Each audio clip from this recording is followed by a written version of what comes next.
Hi, I'm Sarah from slimhappyandeating.com and welcome back to this video number 2 of 3 videos that I've put together as a mini training course. And first of all, I'd just like to say thank you for all the feedback you've given me after video number 1, which you saw a couple of days ago. I've really enjoyed looking at your comments and reading through them, and it's great to realise already that some of the suggestions I made in video 1 you're already putting into practice, and it's making a difference to some of you already. So thanks for that. Now, as you know, I've put these videos together for people who really are just fed up with dieting, bored and fed up with being overweight, fed up with yo-yo dieting, and just want really to live a healthier and happier life. And here at slimhappyandeating.com, we enable people to escape the diet trap and to eat real, yummy, scrumptious, clean food and really nurture their bodies and become slim, happy and eating. So as you know, I ran a slimming club for about 10 years. And as a result of that, I've put together these strategies and step-by-step plans for people to become slim, happy and eating. But one of the main things that I learned over the 10 years is that, you know what, it's not about the food. Or it's not all about the food anyway. Because I don't know about you, but all the diets that I've read about or been on in the past, all they talk about, all the slimming clubs and diet clubs and what have you, and diet books and diet DVDs, all they talk about is food. Food, food, food, food, food. Calories and counting points and sins and good food and good fats and bad fats and blah, blah, blah, blah, blah. Enough already. You know, it's not all about the food. You know, no one got slim and healthy forever by having a fantastic relationship with a chocolate cake. They just really didn't. You know, we get slim and healthy and happy with our lives by having a great relationship with, guess who? Not me, with ourselves. You know, if we're happy and contented in ourselves, we're more likely to be able to cope with the stresses of life, and we're more able to manage our weight. And that's it in a nutshell. So here at slimhappyandeating.com, we have a two-pronged approach, I guess, to weight management. So yes, you know, we advocate the clean eating approach and intuitive eating, and I'm talking a little bit more about that in this video later on. But also hand in hand with that is the psychology of weight management and the psychology of behavioural change.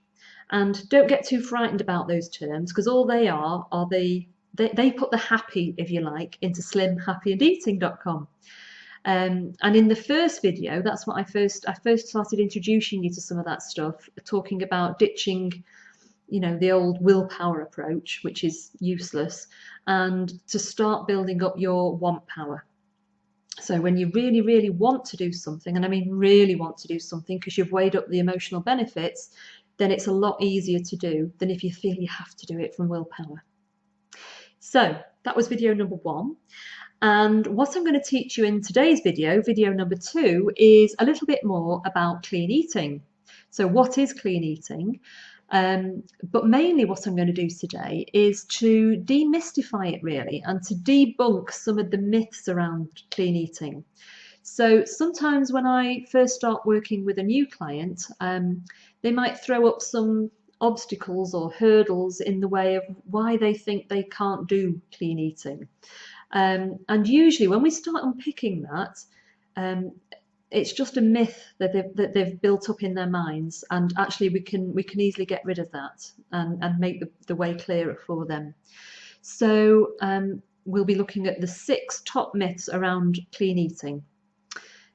But first of all, what is clean eating? What do I mean by clean eating? Well, at slimhappyandeating.com, what I like to do is put in as few rules as possible. You know, rules are diet mentality, it's diet world. And we've left that, haven't we, ladies? So I try and keep everything with Slim, Happy and Eating as fluid as possible. You know, everything is your choice. You don't have to do anything. You don't have to cut anything out. You don't have to put things in. This is all your choice. So basically, in its most basic form, the idea around clean eating is that we eat foods in their most natural state as possible. So if the majority of the time we can eat food in its most natural state, you can't go far wrong. So food that hasn't been tampered with, hasn't been processed, hasn't had colours and flavourings and additives and packaging and all the rest of that garbage added into it. So what I mean by that is, if you can imagine an apple growing on a tree, if you look at that apple, you can tell it's an apple.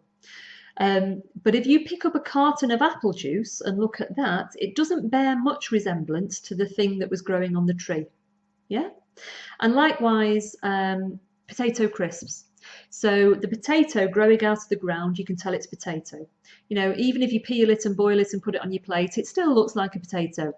Whereas a cheesy What-City doodah, you know, full of colourings and flavourings and goodness knows what else in that plastic packet, again, bears very little resemblance to the potato growing in the ground. So the first kind of idea around clean eating is to eat food in its most basic shape or form, if you like, and whole foods as well. So foods that haven't had stuff taken out of it. Sugar is a biggie. Now, I could spend the rest of this video on sugar. I could put together a whole course on sugar. The thing about sugar is, you know, sugar is found in natural foods as well. You know, fruit and milk and other foods have got natural occurring sugars in them. But the sugar I'm talking about is the added sugar that we add to foods. And as I say, I could go on and on and on about that. But for me, true clean eating is we're aiming to cut out as much refined sugar as possible. And the last idea really is to make our diets mainly plant-based. So, you know, personally, I'm a pescatarian, so I'll eat fish but not meat. But, you know, the clean eating approach is as much plant-based as possible. So lots of clean eaters are, you know, vegans or vegetarians. I'm not saying you have to do anything, but if you can make your diet mainly plant-based, fantastic. And that's it really. So natural food, cut out refined sugars, mainly plant-based, Bob's your uncle. So what are some of the myths around clean eating that people sort of get hung up about? Well, I guess some of the top ones, and I'm trying to think how many there are, probably about 6 really. Some of the top myths or obstacles or hurdles that people throw at me about clean eating are things like, it'll be too time consuming. I'm a lost cause, I've tried everything, surely this won't work for me.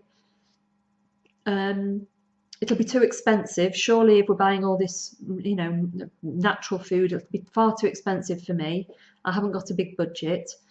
My family will hate it, I just know they will, so I can't, you know, start cooking 2 or 3 different meals a day, so it's not for me. Surely I won't lose weight. If I'm eating all this food, you know, I won't lose weight and I want to. I think it's 7 actually. It's just a fad diet. And don't I need to be a chef to be able to prepare all this food? So those are the kind of top 7 myths, if you like, around clean eating. So first of all, the time issue. Do you know what? I guess it's like anything. When you first start doing something that you're not used to doing, it kind of takes up a bit more headspace than usual because you're concentrating on it a lot more. So I guess in the early days of clean eating, yes, you need to concentrate a little bit more. Perhaps a bit more research and planning and preparation needs to go in just because you're not used to doing it. But you know what? The benefits of clean eating so outweigh the benefits of not, that little bit of time investment is just worth it. And like anything, once you get into the groove, once you get into the swing, once it becomes a habit and you're not having to think about it so much, then it just becomes second nature. And I'm a busy mum, you know, I run a business and I've got 2 kids and a house and blah, blah, blah, blah, blah. And if I can do it, anybody can do it, honestly. So that's the time one. Expense, surely all this clean, natural food is going to be very expensive and don't have to go and shop in, you know, health food shops and specialist shops and things. Honestly, no. I mean, again, at the beginning, and it depends how you do it really. I work with lots of clients, and some clients just want to, empty their cupboards of all their old processed foods one day and start clean eating the next. I did it slightly differently. I sort of weaned myself off the processed foods and used up the majority of what I had in and replaced it with the cleaner food as I used the old stuff up. So it's kind of less expensive that way. But some people do want to just, put a line in the sand and throw out everything and buy fresh. So, there are different ways around it. And again, if you're stocking your cupboards up for the first time with all the dried stuff, then yes, it may be a little bit more expensive. But honestly, you don't have to go to fancy food shops. The majority of it is just vegetables and plant-based stuff and fruit and, lean meat or fish. And my biggest tip is to get shop savvy. If you put a little bit of thought into it and buy fruit and vegetables that are in season, and freeze them, fantastic. And it's shopping around as well. So no, the expensive thing really doesn't apply, because believe me, if it was costing me a lot of money, I wouldn't be able to do it either. So we can get rid of that one. What's another one? I won't lose weight. Surely if I'm eating all this lovely, scrummy, scrumptious food, how can, I need to count calories and blah, blah, blah, blah. Do you know what? We've been kind of brainwashed into thinking we have to count calories to be able to lose weight. You don't. Honestly, you don't. If you join one of my courses in the future, then I'll teach you more about this stuff. But what clean eating means is that you eat when you're hungry and you stop when you're full, and your body will intuitively know when it's time to eat, and what you'd like to eat. And if you've got the weight to lose, then you will lose it, but through clean eating. You won't lose 3 stone in 3 months, but the good thing is you will lose it, and your body will let go of it naturally as you get into the swing of clean eating. Yes, you won't lose 3 stone in 3 months, but nor will you be on a diet. You won't be depriving yourself of anything. You won't feel hungry, and best of all, what you do let go of in terms of weight will stay off forever. It's not a diet where you're doing something different, so something different will happen when you stop. So yes, if you have the weight to lose, then you will lose it through clean eating if you stick with it and your body gets used to it. I'm a lost cause. I've tried everything and nothing works for me. Well, you haven't tried everything if you haven't tried clean eating. And honestly, I'm passionate about this stuff. This is a revolution. Why the world isn't clean eating, I don't know, but I'm on a mission. So yes, you may have tried other things in the past, but I bet all you've tried is dieting. You haven't tried this two-pronged approach of clean, intuitive eating, along with just a little bit of psychological change, if you like, or change on the inside, I call it, inside out change, rather than just changing the things on the outside. And that's where I can help you. So you are not a lost cause. Believe me, nobody is. My family will hate it. Well, here's the thing. If you're the person who prepares the majority of your meals and does the majority of your shopping, you have the power. Again, it doesn't have to be, one massive change overnight.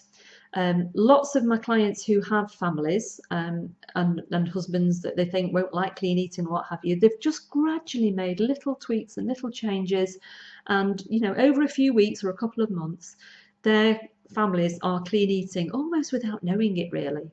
There's lots of little things you can do, and I've got lots of tips on the website. If you go into the goodies page on the website, there's an e-document on there talking about what you can do if you do have a family. But things like thinking about what their favourite meals are, and then just researching it or Google it to find out how you can make their favourite meals into a cleaner version. Just doing things gradually. There's lots of things you can do. But your family will thank you for it in the long term, because they'll have lots more energy, they'll be fitter, they'll be healthier and happier. What's another objection? Surely it's just a fad. It's just a fad diet. Well, Here's the thing about fads. Fads, the definition of a fad are things that, unusual things that come and go in and out of fashion. So I bet everyone can remember the egg and grapefruit diet, for example. That was a fad diet. You know, it's not something you usually eat all the time, eggs and grapefruits, or I don't.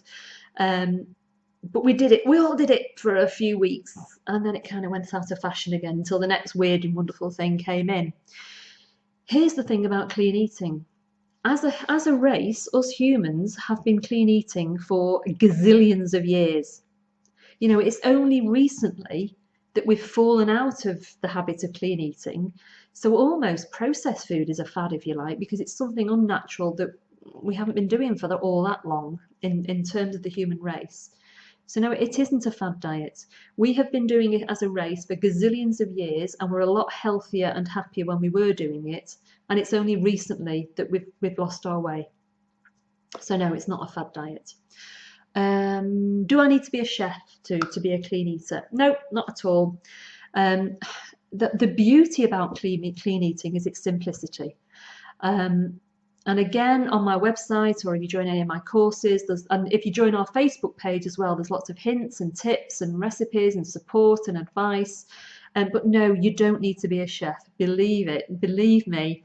If I can clean eat and provide meals for my fussy family, and they're all doing it, then anyone can.